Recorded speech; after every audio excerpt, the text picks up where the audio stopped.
My name is Debbie Reynolds. They call me the Data Diva. Today I want to talk about data privacy and ISO merchant codes.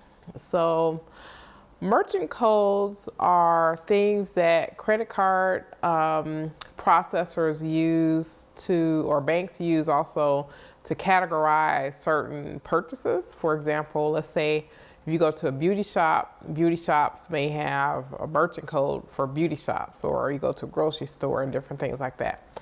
Amalgamated Bank in New York asked the International Standards Organization. They are the organization that that creates or manages or creates the standards for merchant codes for these credit card processors.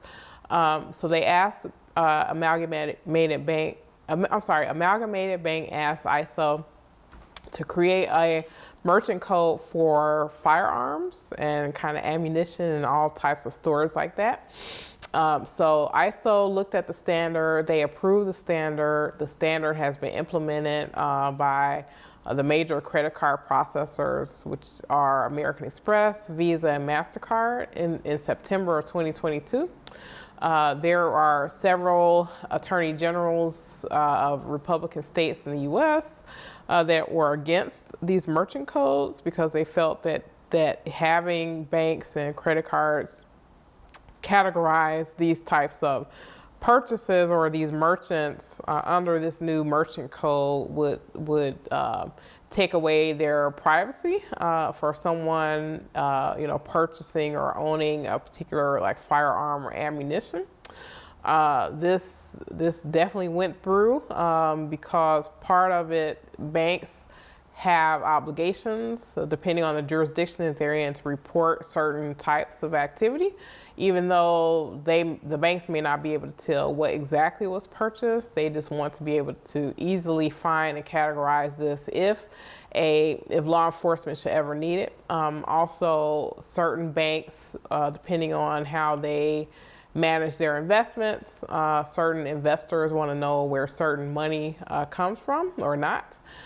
So that is also kind of one reason why this merchant code was created.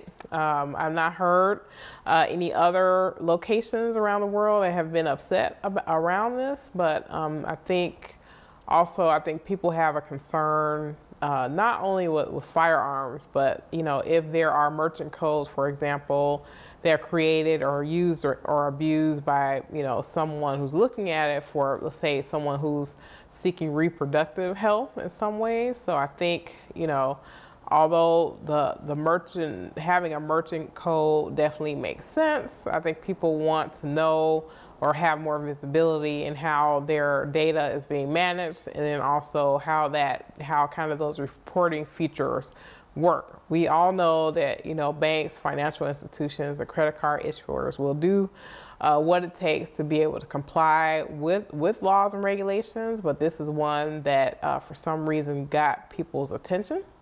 I think in the future we'll probably see a lot more of this happening, where as for example, certain laws are being passed around kind of commerce and how people are buying things from different locations, especially if it's something that's considered objectionable, or if it's something that for example, is part of an investigation after some type of crime has been committed.